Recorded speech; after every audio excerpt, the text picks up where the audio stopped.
I'm just so pleased to see so many of you here. Thanks so much for coming. Those who are here in the room, those who are online. Last year, I think we had a really fantastic presentation actually on end-of-life care in prisons, but there was just one in the whole conference. I'm absolutely delighted today to have a whole session on it. It's a really important topic and we've got some really great speakers coming up. Just a few small housekeeping bits. Recordings of this session will be available 10 days in 10 days' time on the new online platform. If you're watching online and if you're in the room, you'll have seen this morning, you can use Slido to ask questions. Please use that if possible. It just gives an opportunity for us to make sure that both those watching at home and those are here, their questions are prioritised. And yeah, also try and keep your phones on silent. And also, you've probably already heard this a lot today, but in case of emergency, everyone will be asked to evacuate the venue and go to the nearest available exit. The muster point is between the SEC Centre and the SEC Armadillo. So, welcome to the session on death and dying in prisons. Today, we'll be hearing from Marianne Grant, Community Partnership Development Manager at St Giles Hospice, and Suzanne McArthur, Head of Community Development and Partnerships at the Hospice Charity Partnership. Really excited to see them here today because I've been seeing their journey as they set up a bereavement support service pilot in HMP Birmingham. We'll hear them talk about that shortly. Then I'll be giving kind of a brief introduction to the topic and some of the work that's taking place at a national level on this issue. And then finally, we'll be hearing from Annelise Matthews, Locum Consultant in Palliative Care at Pembridge Hospice and Palliative Care Team, and Consultant in Palliative Medicine at HMP Littlehey, Maria O'Neill, Palliative Nurse Specialist at Northamptonshire Healthcare NHS Foundation Trust, and also a Queen's Nurse, and Danny Newland, Family Liaison Officer at HMP Littlehey. And they'll be talking about their work caring for people who are dying in HMP Littlehey and the innovative practice that they've developed there. So, without further ado, Suzanne and Marianne, could you come up here, please? If everyone will join me in welcoming our first presenters.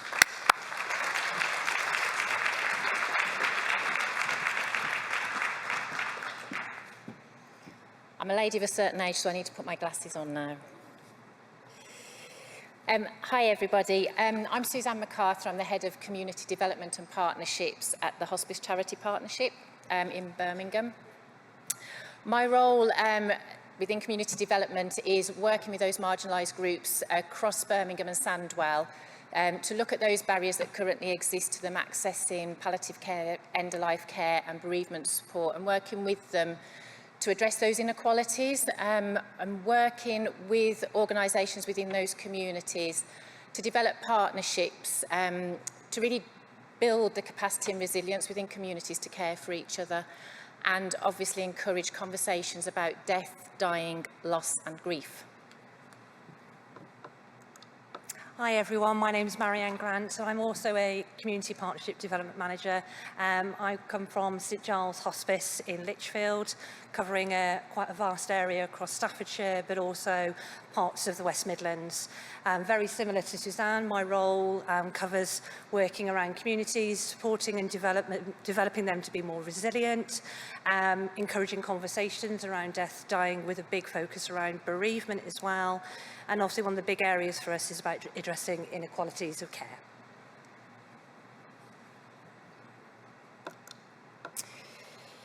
So we know that loss and grief are universal experiences, and they're not restricted to specific societal groups. However, it's well documented in research, and you'll hear more about this later, that actually prisoners they deal with a lot more complex grief, and the frequency of their loss and grief is a lot higher than the general population as well. The ambitions for palliative and end-of-life care states that bereaved people in the general population often feel disconnected and isolated when going through loss and grief. And this isolation is really, really exaggerated within the prison environment, purely due to the vulnerability of the prisoners, the need to protect themselves, and being in a male-dominant environment. In 2020, Hospice UK produced the Dying Behind Bars report, and it identified huge inequalities that currently exist for prison inmates accessing palliative end-of-life care and bereavement support. And they did a really good job of actually identifying how hospices can work in partnerships with prisons to try and address some of these inequalities. As you all know, and I'm telling you what you already know, the Ambitions for Palliative Care Framework Standard 6 says that every community is prepared to help. So what Marianne and I wanted to do as a collaborative project was work with HMP Birmingham to actually pilot whether we could adopt a community development model within the prison environment, to co-design a programme whereby the prisoners would design with us and develop the skills to be able to support each other during loss and grief. So the aims of the pilot project were to develop and pilot a community development bereavement support model for residents at HMP Birmingham and the prison staff. We wanted to work as a collaborative of 2 independent hospices. We wanted to increase the capacity and the resources of the staff at HMP Birmingham to support the inmates and each other. We wanted to upskill a cohort of volunteers that were prisoners at HMP Birmingham to support each other in loss and grief. We wanted to increase the reach of our community development work because we haven't really done a lot of work within prisons, and to be able to roll out this model to other prisons within the West Midlands. And we also wanted to provide tools and resources for the prisoners and the staff to be able to support their family and their peers in loss and grief.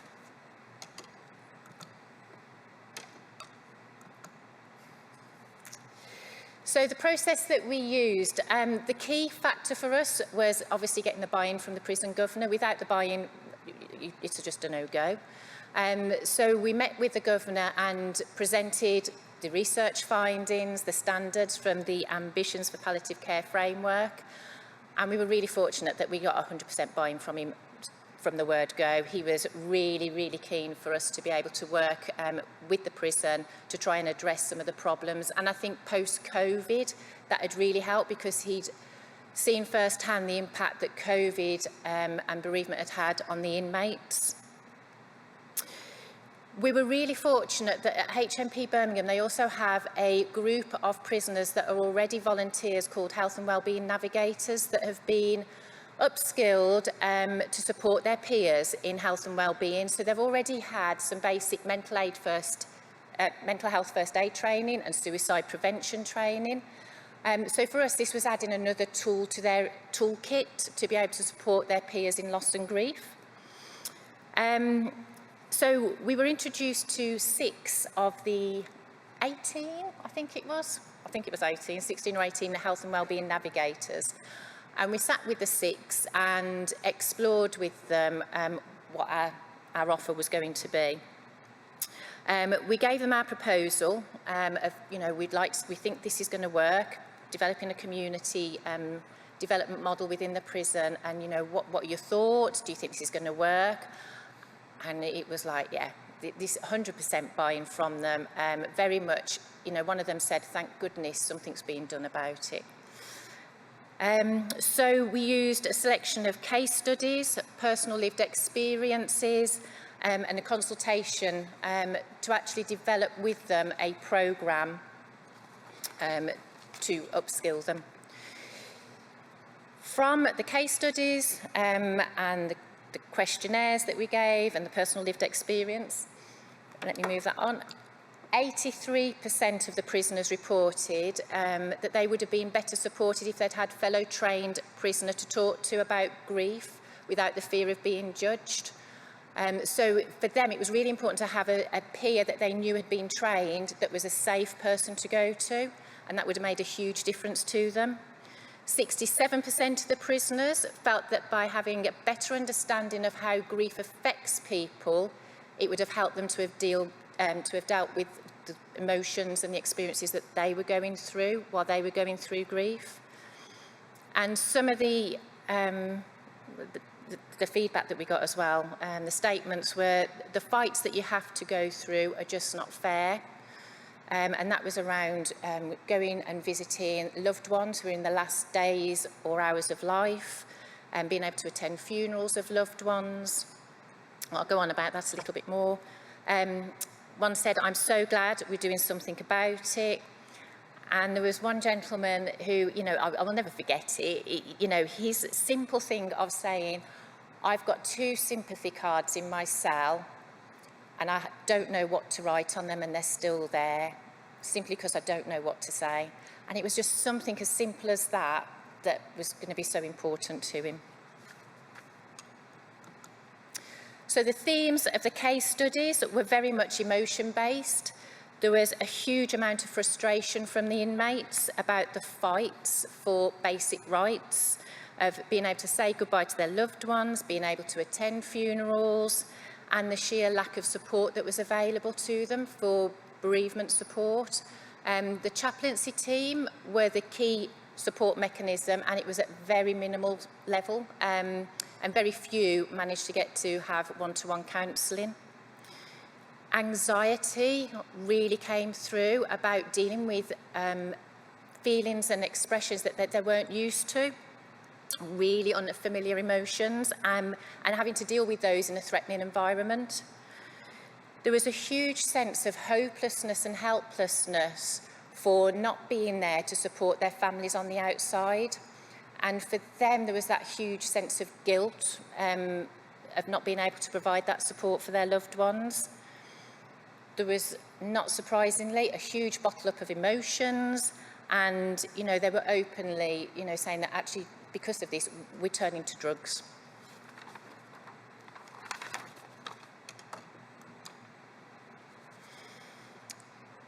So we shared the key learning outcomes with the 6 health wellbeing navigators, and the discussions progressed on to how the wellbeing navigators thought the programme could be developed. And we discussed the key themes that they thought that they should be included in the programme. So the key topics they identified were they wanted tools to help with that sense of hopelessness, of being able to support their peers and their loved ones. They wanted to be able to feel confident in knowing what to say and what not to say to somebody who was going through grief and loss. They specifically asked for some more information around bereavement through suicide, because peers within the prison there was a higher rate of suicide within the prison and having to deal with that. They wanted resources that they could share. They also specifically asked for support around supporting peers who were grieving the loss of a child. And they were very aware and sensitive to the range of culture and diversity within the prison and the importance of taking that into account. The additional information which we thought we wanted included in it was a little bit more about the background evidence of why it was so important for the training to happen. We wanted to let them know a little bit more about disenfranchised grief and how that can affect inmates. None of them really knew about pre-bereavement, and so we wanted to introduce that and the importance of that within the grief process, and more importantly, around self-awareness and self-care. So, following the meeting and them telling us what they wanted, we went and sought some extra guidance from organisations that we'd worked with previously, specifically around bereavement through suicide and grieving with loss of a child. So information was kindly provided by survivors of bereavement by suicide and a child of mine, and that was incorporated into the training programme. And then we got all the programme together, and then we started delivering the programme to the health and wellbeing navigators. I'm going to hand you over to Marianne. Thank you.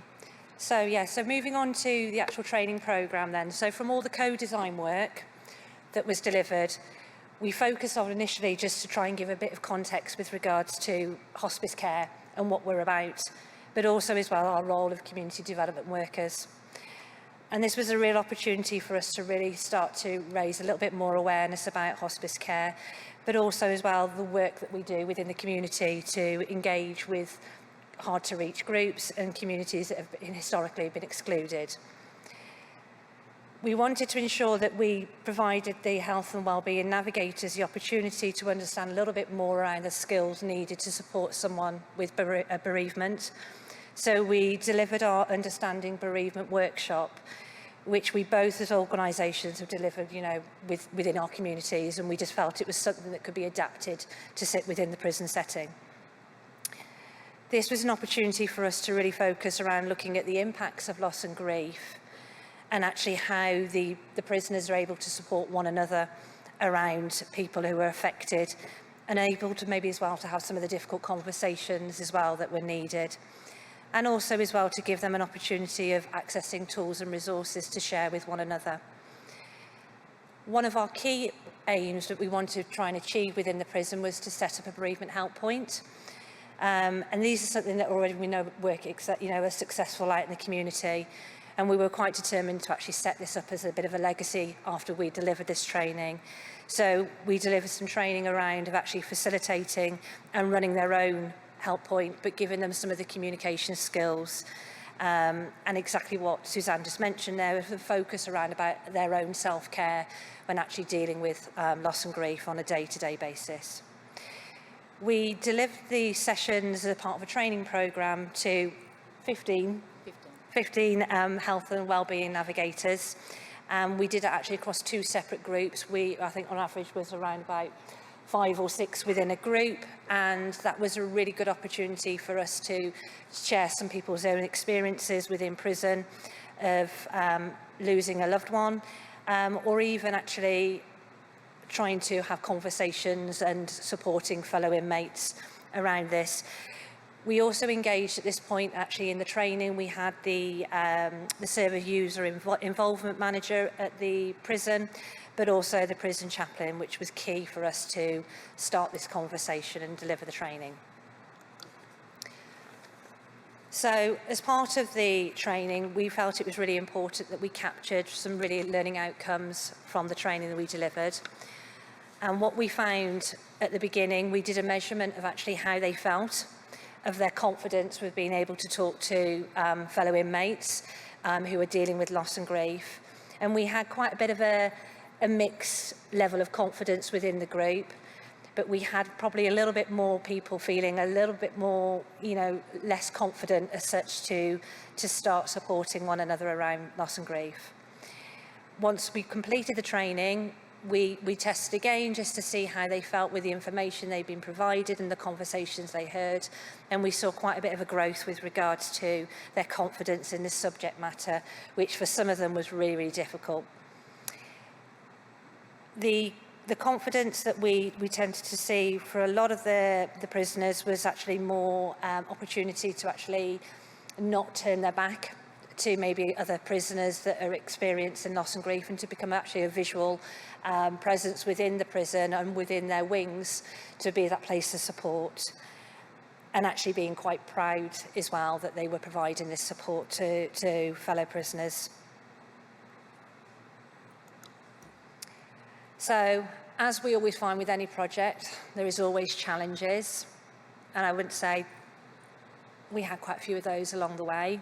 Being a new project, we'd never delivered this community engagement work in such a setting like a prison, and we just wanted to sort of highlight to some of the key points to you what we found with delivering a project of this type. The big one for us that we identified was staffing and resources within the prison.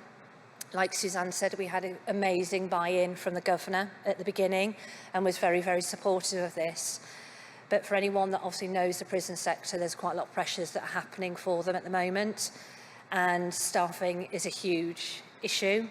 So when you're trying to come in and actually deliver workshops and training with people, that can actually be quite a difficulty or a big ask to release staff to help actually physically move prisoners to a training area. This obviously impacted some of the delivery of our programme, and we had to, as trainers, we had to be quite flexible within that. And actually some of the days wasn't a set standard of how our normal training would go. We also had delays in developing the bereavement help point after we delivered the training, because the health and wellbeing navigators were really keen to get going and actually put their skills to use. But obviously that doesn't just happen with them just doing it. So we needed to ensure that they had the right resources, but also the buy-in as well, and enabling them to come together as a group to support one another. We also had issues around the prison security systems, trying to take in training materials into a prison setting. I never quite realised how hard it would be.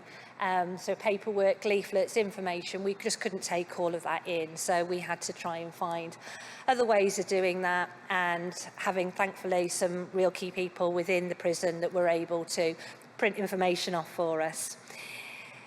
Also as well, the big problems that we have around is their lockdown systems. We were really restricted with a strict time limit that we could provide the training to the prisoners. So we were very mindful, and it was quite a bit of clock watching during the day.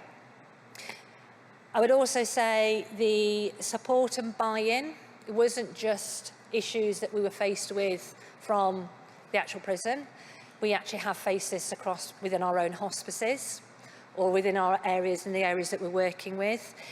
Obviously, as you can understand, doing any work within prisons can bring about a lot of sensitivity. I think from some of the other sessions we've spoken about some of the barriers that we know that people experience, and when we try to engage with community groups that historically have been excluded, there are some issues around how do we publicise, how do we communicate the work that we're doing without causing any fallback from supporters and donors. We also had some staff as well questioning with regards to why we were doing this piece of work within the prisons. So there was actually internal work we had to do around education and awareness, and actually the importance. So whilst we're providing wonderful palliative care, palliative and end-of-life care, there was no recognition actually we need to be actually providing the bereavement support as well. And then we also had to really rely on goodwill of one member within the prison, and we wouldn't have been able to deliver this project without the one officer who actually physically moved us around the building, but also brought the prisoners to us. So there are some challenges, guys. I want to sort of give credit as well to the chaplain. The chaplaincy team on the whole within the prison have been key and instrumental with trying to help support this initiative, but also as well their input and actually being able to influence this has been one of the key priorities for them moving forward. And actually we've got some testimonies that we received from the chaplain, and their feelings around the programme that we delivered was an excellent initiative, which clearly showed empowerment for the prisoners to be able to help and support one another. And also then the one key strand that kept coming out was actually a greater sense of community and a supportive fellowship. And I think we saw that in bucket loads with regards to the chaplaincy team, and actually how the prisoners worked alongside them as they were their support night and day and when issues were recurring. The next slide is from Trevor, who has been our little icon really with regards to helping us deliver this project. And Trevor has been key in helping us deliver the project. And for his perspective, he found the project was a huge benefit. And we've just got a very short clip that I want to show you that he kindly recorded for us for today. 3 years ago, we devised a peer support service, working with prisoners so they can go out and support their peers across the wings with a whole range of different issues that arise in the setting. Incorporating the bereavement training into that process has been a real positive exercise. It's given the confidence to the WBNs to go out and sort of tackle this subject, which is a difficult matter for anybody really, to be honest. Across the board, whether that's staff or prisoners, to approach and feel confident in talking about these things. The WBNs aim to be non-judgmental and be available for people at any time really. so they can help resolve their issues. They've got that instant connection from a peer perspective where people won't talk to an authority figure, they'll speak to a peer really and explore their problems. So I mean, loss of liberty, loss of control, and incorporating bereavement into that setting can be extremely stressful for people.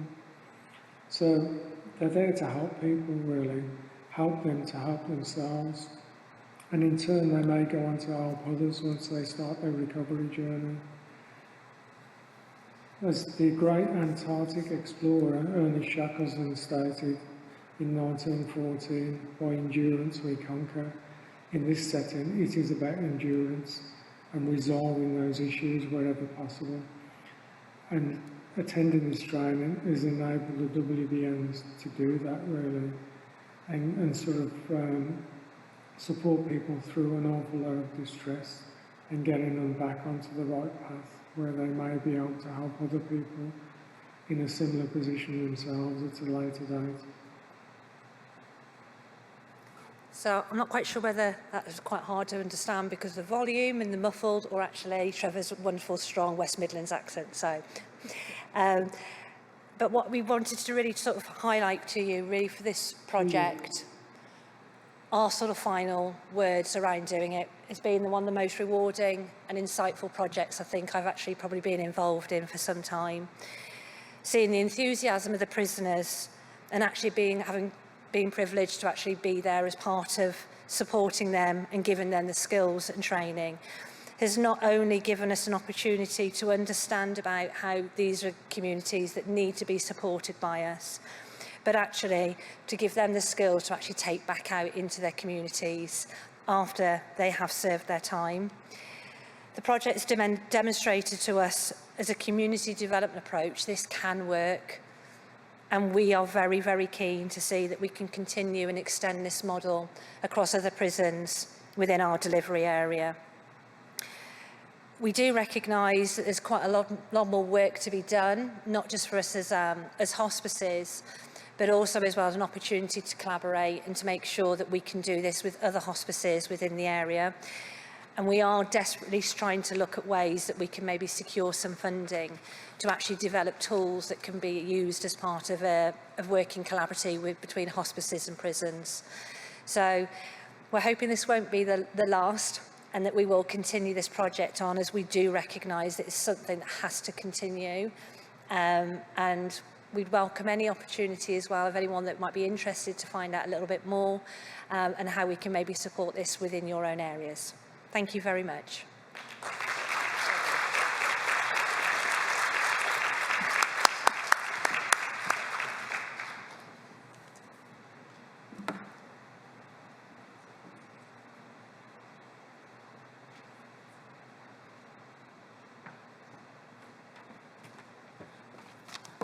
Unfortunately, Marianne and Suzanne's plane has been brought forward, so they're not going to be able to answer questions today. But if you have questions for them, please feel free to still put them in the Slido, because we'll capture that and send them off to them. And also, if you want to get in touch with me or anyone at Hospice UK, we can forward your questions to Marianne and Suzanne as well.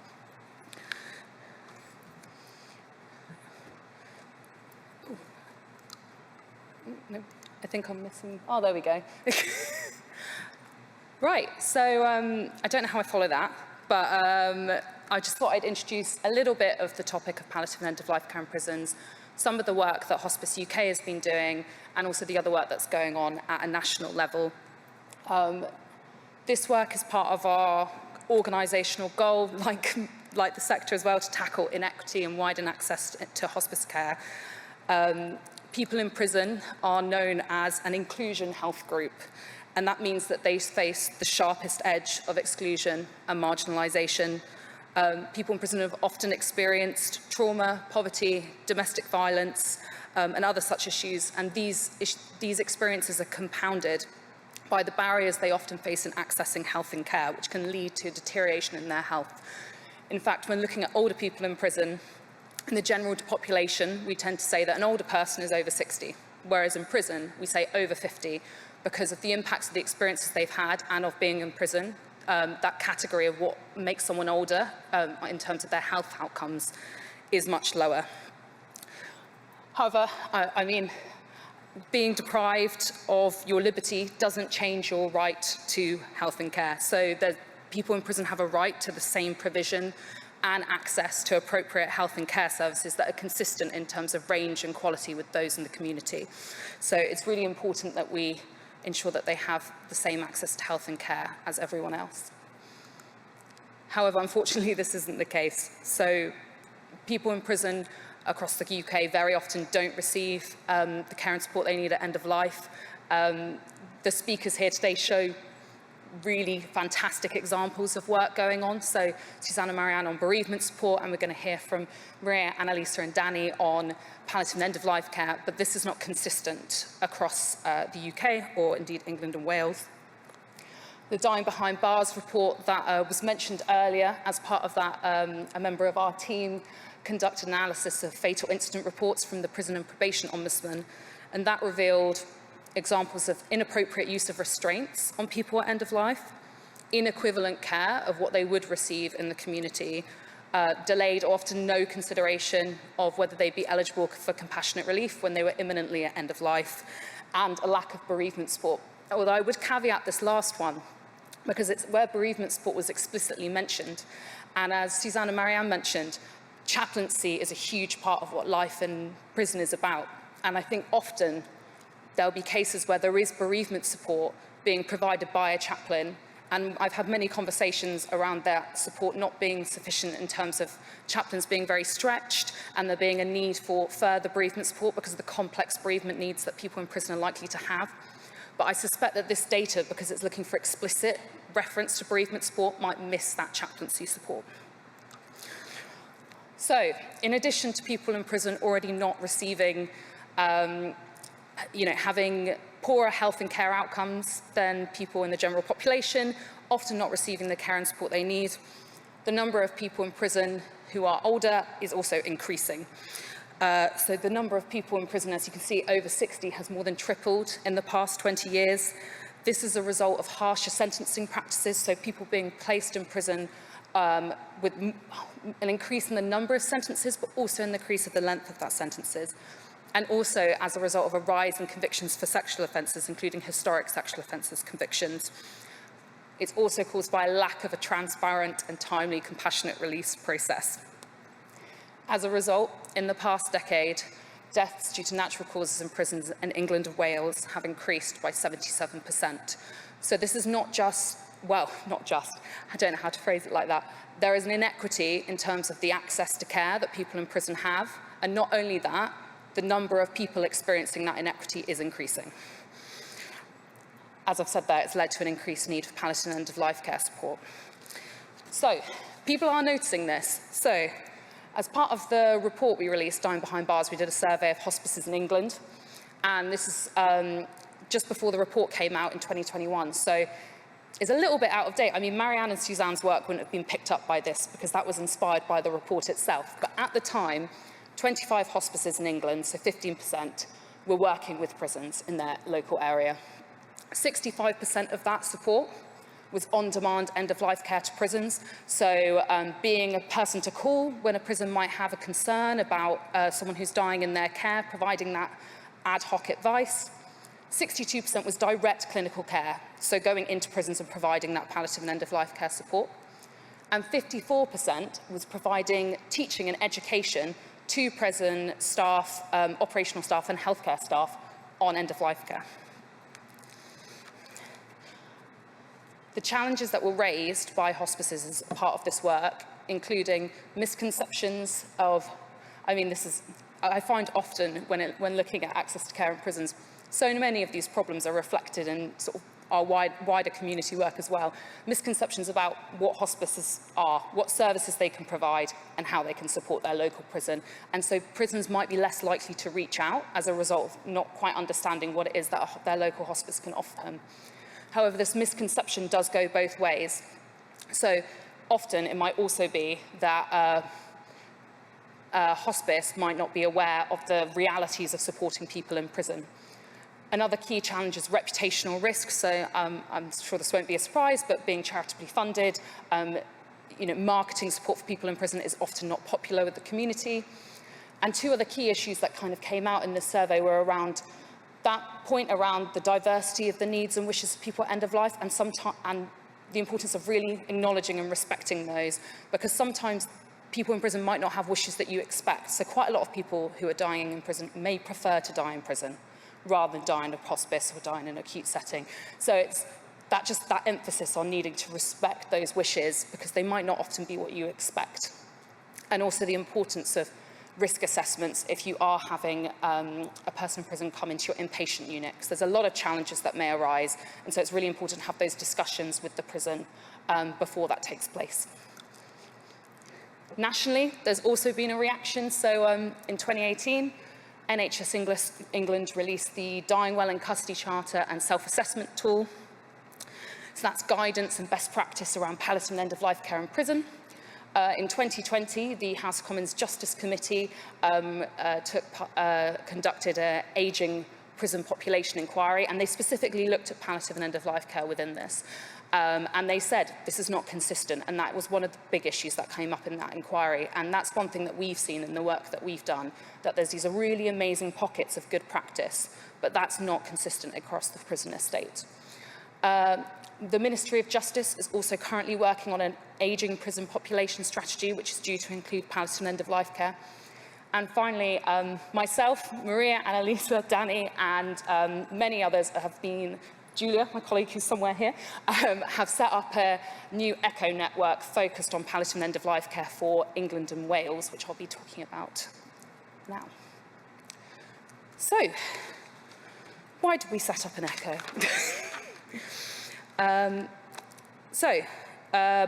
Generally in the conversations that we've had with palliative and end-of-life care professionals and people working in the prison system over the last couple of years, two key challenges have really stuck out. So one of those is a lack of knowledge or skills or prioritisation by people working in prisons who don't often care for people who are dying. So there are prisons like Marianne, Annelise and Danny who are really very high older populations. They'll talk about that in a minute, but they have many people in prison who are likely to die more than the average prison. So if you don't have many people dying in your care, you're less likely to prioritise training around that and make sure that your staff are equipped. The other side of that coin is kind of a lack of understanding or awareness of the prison environment by palliative care specialists working outside of secure settings. So if you're a local hospice or specialist palliative care team, you might not be aware of all the intricacies of what delivering healthcare in a prison is like and how that might affect the care you need to receive and provide. And there'll be things that you can't do that you can do in the community. So we were really keen to kind of bridge this gap, and as Hospice UK, what we would think is what's the most useful thing we can do, and it's really bringing people together to share knowledge, share learning, and build those peer support networks across the entirety of the criminal justice and health and care sector. Other reasons for an ECHO network: we held a webinar in January on this issue. We had over 250 people attend. Also, that while there are communities of practice in this area, there's one for GPs, there's one for nurses, for example, there was no community of practice that focused on both across the sector, across criminal justice, across health and care, and also included both non-clinical and clinical staff. And one of the key issues that's come up is around non-clinical staff not knowing how to support someone dying in their care in prison. So we thought it was really important that this ECHO be open to operational staff as well as clinicians. Finally, a bit of a plug. So we've set up this ECHO, we've had our curriculum setting, and we're about to have our first session on the 29th of November. We set it up with HMPPS, NHS England, UK Health Security Agency, and I've put specialist palliative care professionals, but really I mean Maria and Annelise, who are going to speak to you in a moment. It's for professionals across the health and care and criminal justice system, so it goes without saying that the likelihood is that any of you could join, and I'm sure you know people who might be interested in this who could join as well, and we're really keen to have people with as diverse perspectives as possible. The purpose of this ECHO is for members to develop their knowledge and their skill, to share best practice. So where's that really good work going on? How can that be applied in other prisons, in other hospices? to compare their experiences and share some of those challenges and have some of those difficult conversations around the issues they face within a sort of trusted community. And finally, to make those multidisciplinary connections so that, you know, someone in a prison in east of England might be able to call someone working in a hospice in the northeast who they've met through the Echo to ask them for advice. So really build those connections. So, thank you very much. Please do join the Echo or share the Echo with whoever you think might be interested. And I'm really excited to hear from Marianne, Annelise and Danny now, so I think I'll just hand over to them. Thank you. Good afternoon, everybody. So I'm Maria O'Neill. I'm the Specialist Palliative Care for the health and justice system for the whole of Cambridgeshire now. So I look after an A, B and C cat prison. I'm Annelise Matthews. I'm consultant in palliative medicine, also for Cambridgeshire. So I do also have another job, which Katie introduced at the beginning, but for the purposes of this talk, and Maria and I are unique in that we are employed by a prison healthcare provider to provide specialist palliative care in the prison. I'll also introduce you to Danny. And I'm Danny Newland. I'm a custodial manager, but I'm also a family liaison officer. That's a voluntary role within the prison. Okay. So before we start, I'll just put a brief content warning because we are talking about prisoners. As we'll get on to, Littlehey is a specialist sex offenders prison. We're not really going into their offending, but quite possibly the topic will come up. So I just want to start with an example of a typical patient for us. And if you look on the left, maybe he doesn't look so different to any other patient that you see in palliative care. But if you look on the right, you can see that we have a lot of issues that maybe are unique to prisoners. So do you want to talk a little bit about him? So yes, he's been recently diagnosed, and part of my role, taking it upon myself, so as part of their support, if I know that somebody's going to be having bad news, a terminal diagnosis, or even just a cancer diagnosis, which is not just, then I will attend. So I work really well with the admin team. They give me the heads up and I will accompany them, because as soon as they hear that C word, it all flies out the window. So I was there when he had his first diagnosis, and automatically it was straight on to, I want my pregabalin, that I was taken off. And that's the whole topic of his conversation, not the fact that actually he still has 50-50 chance of survival even after all the chemo, the radiotherapy and the operation. In fact, this week he's off to have a stoma just to start his treatment. You have to be really careful about what you say to this young man, because he will latch on to something and then he will run with it. So he's going to be one of our most difficult characters to look after, which I work really well with the Safer Custody, so we all work as a big team. Okay, so Danny's going to just talk a little bit about prisons, because you may be familiar with your local prison, you may be not, and just because as specialist palliative care people may not know very much about prisons, every prison in the UK is completely different from another. So, as it says up there, the category A jail, loads of escape would be highly dangerous to the public or national security, thus necessitating maximum security conditions. You will have a lot more staff, officers detailed in that prison, a lot more secure, dogs and stuff like that. So category B, which is a lot of jails, the local jails they're called, and generally have a lot of remand prisoners there. They don't require maximum security, but if there was an escape, you've got more things in place to make it more difficult. Littlehey falls into the Cat C status. Those who cannot be trusted in open conditions but are unlikely to try to escape. And that's key when trying to place a prisoner into a hospice, to try and get them to understand the security issues around what we have to deal with, as well as what protecting their staff at hospice. And then you have the open prison, which is Cat D, prison. People generally go there, being risk assessed, and they can go on home leave and they get jobs in the community prior to being tested before getting released. Yeah, and even within those categories, different prisons will have different specialities, so everyone is completely different.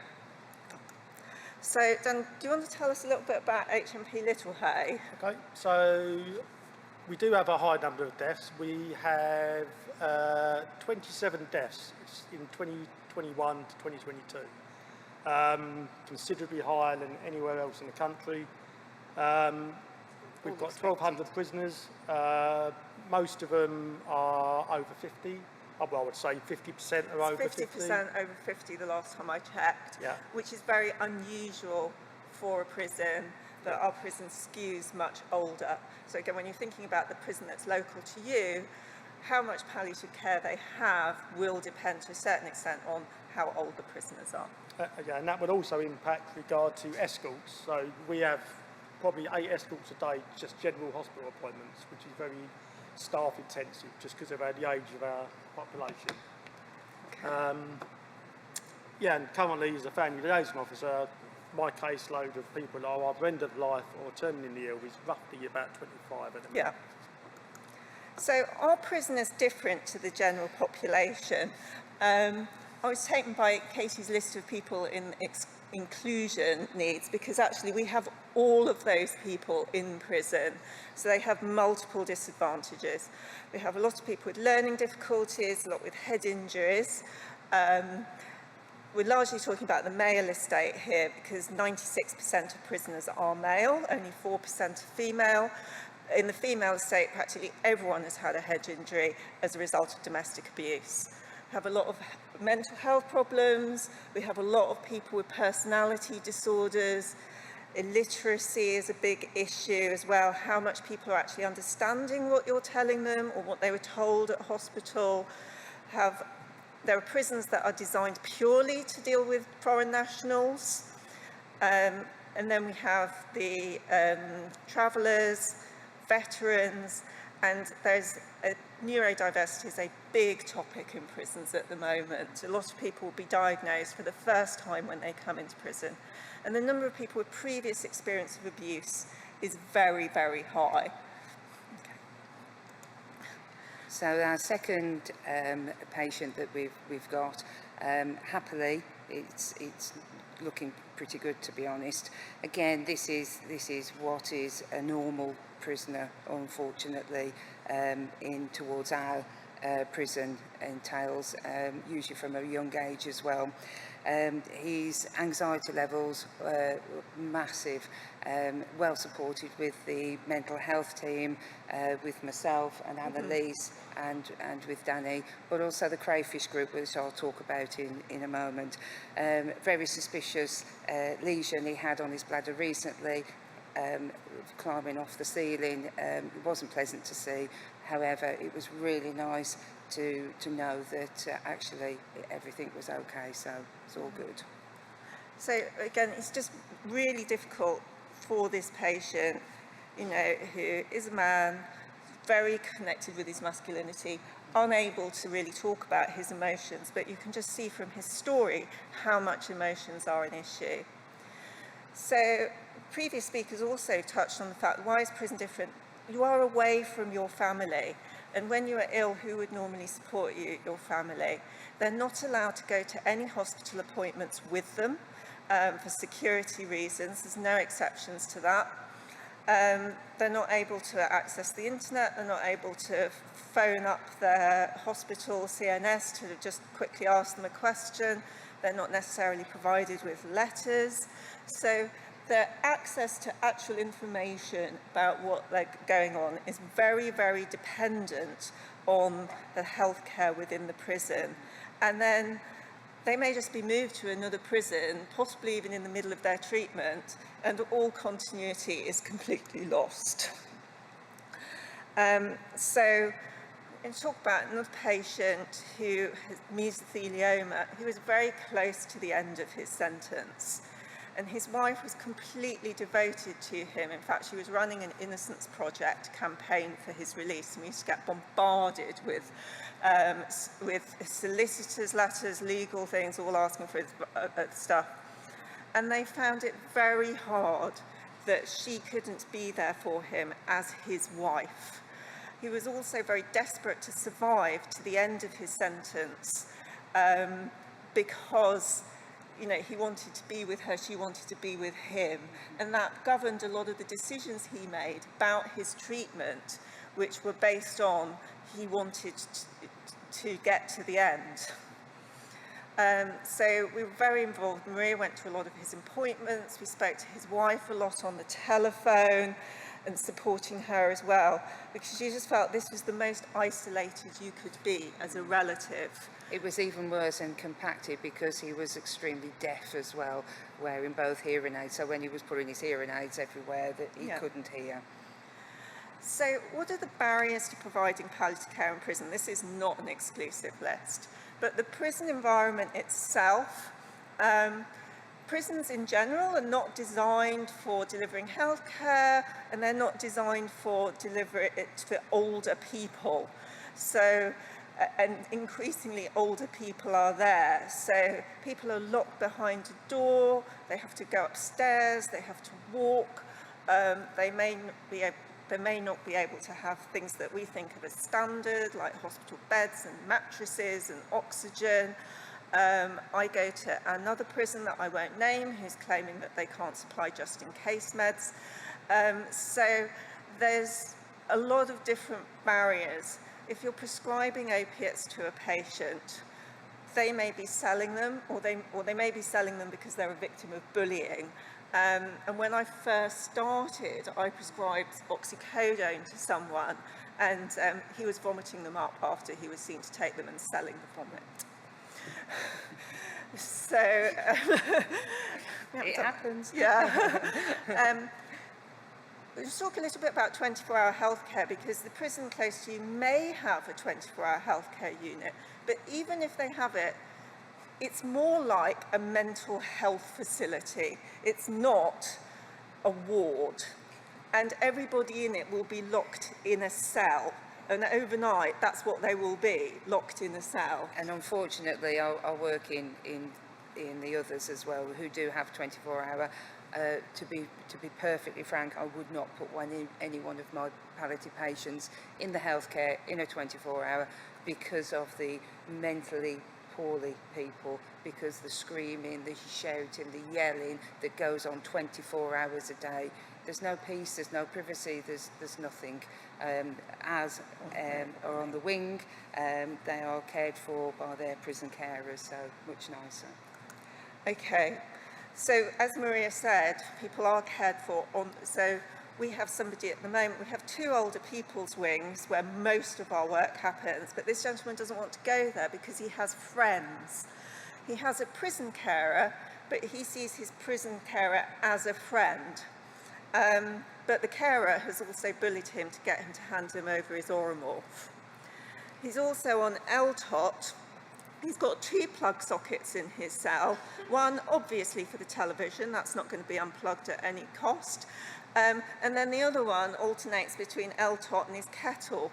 And when he boils himself a cup of tea, he forgets to put the LTOT back in and gets confused. We have not found a solution to this problem. No. So, is prison different for palliative care professionals? One thing that I found is that it is a very litigious environment. This is the environment that prisoners are used to. They've all been through court cases, they've got solicitors, they've got legal aid.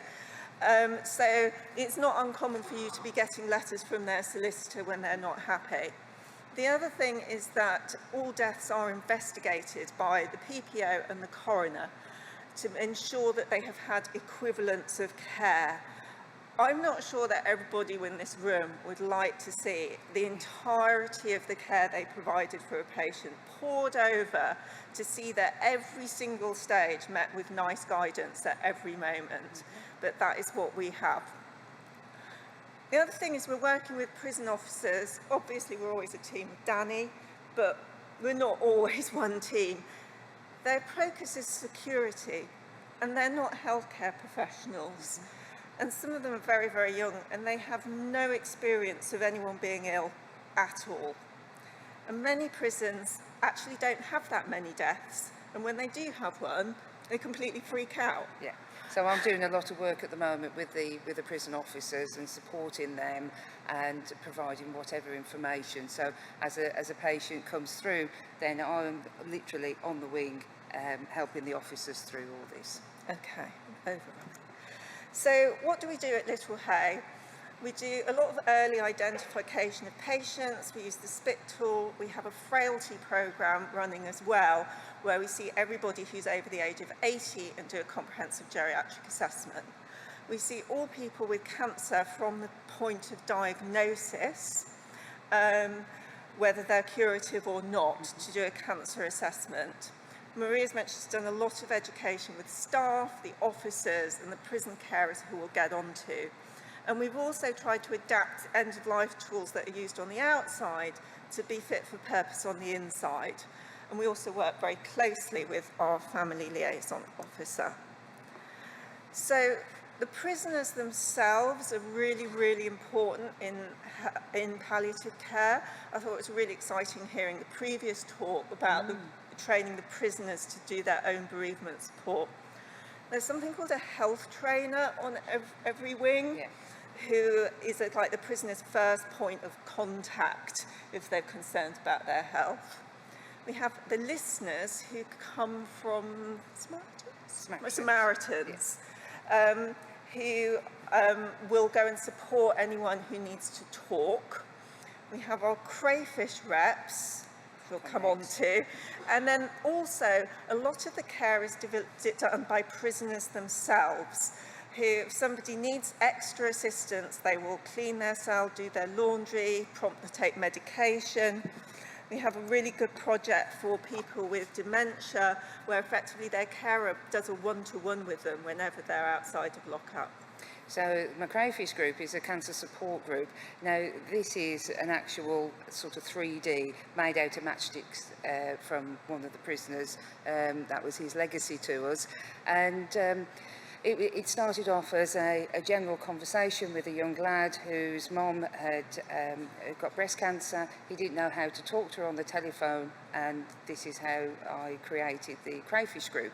So it's for people with cancer, known cancers, but I now have 4 reps. 2 of them are actively have cancer, and they are fantastic. Well, all 4 of them. The others have been touched by cancer in their family lives, and they are able to go on to other wings and help. They're not counsellors, but it's a peer support, and they're able to talk through to anybody. So we have a monthly meeting, nice cup of tea, and a real lovely support group that we do. The other thing that we've been able to do is a lot of buddying up. Patients who have the same cancer diagnosis buddying with each other, and that's been fantastic. I just really want to quickly emphasise how important the carers are, and actually how important it is to the carers themselves. So this is a story of one of our carers who actually had a horrendous life. You know, he was very ill when he arrived at Littlehey. He was self-harming daily, and with support from the mental health team, it emerged how much abuse he had suffered through his childhood. He'd actually started self-harming at the age of 4. And he has found being able to care for other people, obviously a job he would never get in the outside because he wouldn't be nowhere near a DBS. It's absolutely transformative for him. So at Littlehey itself, we don't have 24-hour healthcare. The patients are able to choose, to some extent, where their PPD is, whether it's in the prison, in hospital, or our local hospice. Generally speaking, patients with no family wish to die in the prison because it is where their friends are. Patients with family usually prefer the hospice, and we do an individual assessment on each patient so to make sure that they don't have needs overnight. And being very kind of aggressive in our symptom control, that normally we are fine. And to be honest, since 2014, since I've been there, I've had absolutely no need to use a syringe driver. Yeah. So, So what could be the issues in having somebody in the hospice? Unfortunately, this was the first gentleman we had admitted to the local hospice, and it was like everything that could go wrong did go wrong. So he arrived, the hospice staff promptly Googled him. I worked at the hospice at the time, and I remember the nurse sort of saying, what shall I put on the occupation? Murderer, retired. And it was his dying wish to have pregabalin. He just went on and on and on about pregabalin. Somebody not from the prison side discussed compassionate release with him. He was never going to get it, but then he said he wanted to live with his family, at which point his family panicked, and this was really devastating for him to hear. Then, of course, the patient's brother came on a visit and threatened the nursing staff, so it was just very, very difficult. Okay. Got 2 minutes, Danny. Okay, so we work very differently at Littlehey. As I say, we've had a lot of deaths in the last couple of years, and certainly since I've been doing this role. It's a voluntary role. I'm not allocated time. I have to fit it in around my day job. Generally, a lot of prisons are coming into line with what we do now, but generally at Littlehey, we get appointed at time by healthcare when they get diagnosed as terminal or needing extra support. Because obviously families are always the ones that feel helpless because they can't do anything for them. Click on. So that's what we do. So we liaise with family in a very early stage. If they go to hospital overnight, then we will let them know so they're not worried waiting for a phone call. We carry on that relationship with them all the way through the process. We meet the family at visits in hospital. We met someone at the hospice last week for an end-of-life visit, and they really appreciate that support. We deliver the death message, as they call it, which is we do it face-to-face, so we will go out wherever their family live in the country, at whatever time of day, just to break that message so we know that someone is going to be looking after them when we break the news to them. And then, as it says, we send finances, clear the cell, we deliver the property, and then we arrange the funeral and up to £3,000 towards the funeral. Okay. And can I just say, because of this is a volunteer role, Danny put so many hours into this. He actually achieved his MBE this year. So.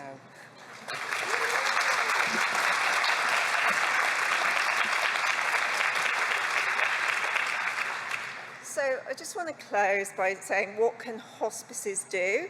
The first thing is get to know what your prison is like. They may have loads of palliative care, they may have hardly any. They may be really good at it, they may be rubbish. So find out how it works, what sort of prison it is, what they need. The other thing is, don't expect it to look like a hospice. We focus very much on what we can do, not what we can't do. And as a specialist palliative care person, it's very important for me to learn that most deaths are generalist. And the generalist stuff, the stuff we've talked about, the support groups, the prison carers, the day-to-day being with their friends, is far and away the most important thing. And we're quite creative as well, aren't we? You do have to innovate with your prescribing, but we've only got a syringe driver this year and we haven't used it yet. So you do have to innovate a bit to work around how controlled drug prescribing is going to work in your prison. You also need to prepare. You may want to work with prisoners, but does everybody else? So I do remember sitting with an HCA and she said, it is very real when you are washing the penis of someone you know is a sex offender. And that is not really an experience I, as a consultant, have. So that is, does everybody else feel the same about including people? The stigma against sex offenders is very high. In the Hospice UK study, it said that most people felt that prisoners deserved good quality palliative care. I think if you'd asked, do sex offenders deserve it, I think you might have struggled to get 2%. And I think that's why we do what we do, because we're still so passionate years later that we do what we do. Yeah. And finally, say, do you get paid for your work? All prison healthcare is directly commissioned by NHS England. So do actually get commissioned for it. It's not by a local ICB. And get to know the Dying Well in Custody Charter. And most importantly, join the ECHO group. Definitely. Thank you. Thank you.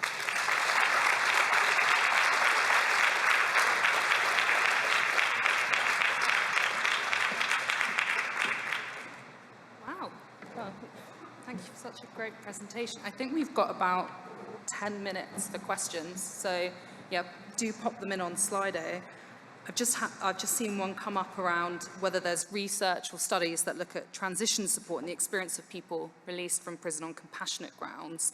I mean, my instinct, I'm not aware of anything, but my instinct would be that very few people are released on compassionate grounds. Okay. So I don't know how much research there could be in that area. So we didn't cover compassionate release, but there is a compassionate release process that you're able to apply for when somebody's within the last 3 months of their life. I've spoken to the Ministry of Justice recently, and they've actually tightened up the criteria, so it's even more unlikely that someone will get it. So if you have experience of having a prisoner who got compassionate release before, it's even less likely that you will now. We've had 2 in the last 5 years. We've had 2, and they were both very close to the end of their sentences, and otherwise just because they don't just do it on health grounds, they have to have somewhere to live.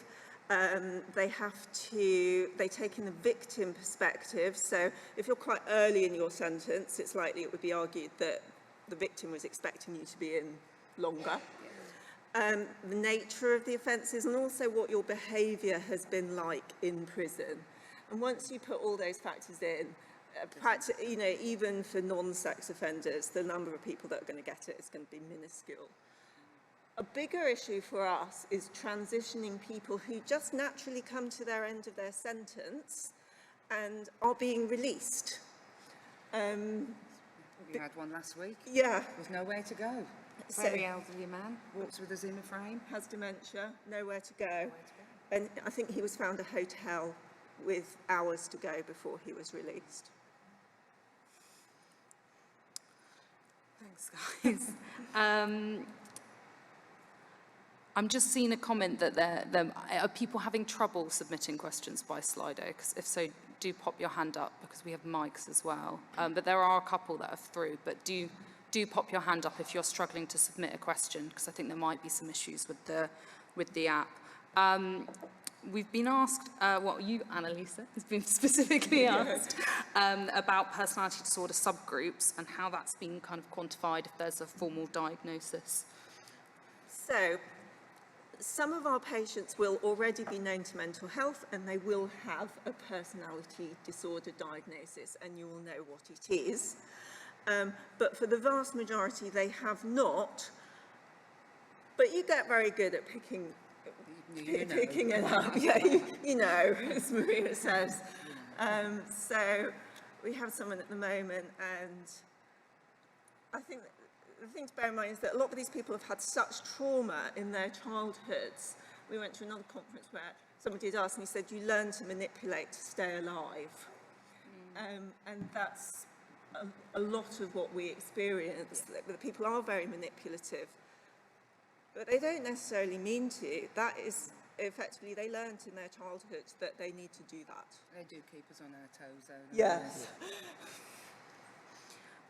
We've also had a question around Marianne and Suzanne's presentation, which I will pass on to them, about kind of the drop in confidence levels that were seen following training around grief and loss for people in prison. I can answer the question that it was wellbeing navigators, health and wellbeing navigators that they worked with in HMP Birmingham.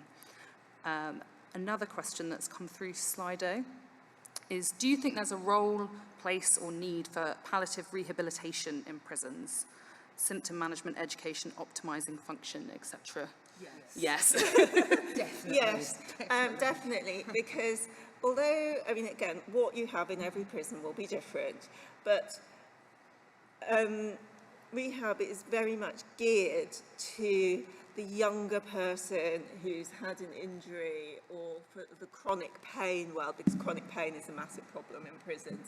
It's not necessarily focused on the needs of a palliative patient or an elderly patient. Are there any questions from the floor, just to throw it out there, that anyone has? Because if not, I'll start asking my own. I wonder if you might feel able to talk, sorry to put you on the spot, but about some of the work that you've done surrounding frailty in prison, because while that is, I think that's quite an interesting issue that's associated with the ageing prison population that people are finding more and more that they're needing to look at how to support their prisoners with frailty. Well, like what we mentioned, we have two specific wings, I&J wing, who are predominantly the elder population, which is, to be honest, is going to be extended simply because it's the nature of the people who are coming through. So there is more and more of that population, and because of our reputation, as it were, of being geared to more of the older gents there, then we're being targeted for more of a, it feels like a bit of a nursing home, to be honest, doesn't it? But Annelise and myself we're just sort of sorting through with the audit that we was doing. So I&J already do a lot of work themselves. They've linked with another wing that does older people's coffee morning. The gym instructors have done lots of work themselves to actually work about older people's gym, rather than sort of football and weights, which is like what the younger people wanted. They're bringing with his sensitive. You're bringing in chair exercises. Do you want to say what you're doing, Danny? Yeah, we have a lot of people in prison now with dementia. I think at the moment we're 17 in Littlehey, so we've created a sensory room. It's very small, but twice a week they can come over to the sensory room, just have a chill out, and then they go back, and it just gets them out of the cell, because otherwise they're just going to sit in their cell and that's it. They're not going to bother coming out. So we did a sort of pilot of doing a comprehensive geriatric assessment. We picked the over 80s slightly at random, just because we felt that they were a defined group and we could manage the workload. We couldn't really manage the workload, but we did it anyway. And we did uncover quite a lot of need just by doing that. We uncovered some really, really healthy people who were really, didn't have any diagnoses and went to the gym every day and had jobs. But we also discovered a lot of people that had multiple comorbidities, and we did a lot of advanced care planning. And we presented this quite recently, that actually that came in useful because they are a frailty population. They do go in and out of hospital. We think we reduced admissions, but when somebody went into hospital, we were able to say, we've had these conversations, we know what they want. So it was very helpful. I've just seen a comment that mentions Marie Curie's Scotland Echo community, so I just wanted to flag that they actually held 7 sessions earlier this year, specifically Scotland focused on palliative and end-of-life care in prisons. Someone's rightfully flagged that in the comment that was also a really, really great initiative. We've had a very interesting question come through around how you support people in prison with different cultural needs in relation to death and dying. I don't know if this is one for you, Danny, or... To be honest, we haven't really come across it. We had one, so we did it in a rather strange way. We arranged an end-of-a-life visit, and it was the first time it's ever been done, but we did it in cell. So we arranged for the rest of the wing to be locked up, and then the family came onto the wing. Culturally, we allowed 2 people that were of the same faith to sit in as well with them. It was all about the communication. We had the chaplain in there, the Muslim chaplain that went in there with them as well. And they spent probably about 4 or 5 hours before he passed away with that. But it's very rare that it happens. So generally, it would be ad hoc. We would make it up as we go along. I think a lot of it is about individualisation, not personalisation, not making it up as we go along. Yeah. But, we've had two people that were gypsies, and we did a lot of reminiscence about, which was actually amazing for us, because they were quite elderly and told us all about it made me cry. their lives on the road with the horses and so on. Born under the caravan and... Yeah, so a lot of it is about just listening to what that individual person wants and trying to tune into their language. Yeah. Unfortunately, as a flurry of questions have come in, I think that's probably time, but I thought I'd just mention that there's some very kind words in the Slido, particularly saying you're inspirational, and also particular kudos to Danny on doing everything he's doing as a volunteer. But yeah, thank you so much for coming. And I'm just so pleased to see this level of interest in this issue. So thank you. And I look forward to seeing what so many of you might go away and do next. Thank you. Thank you.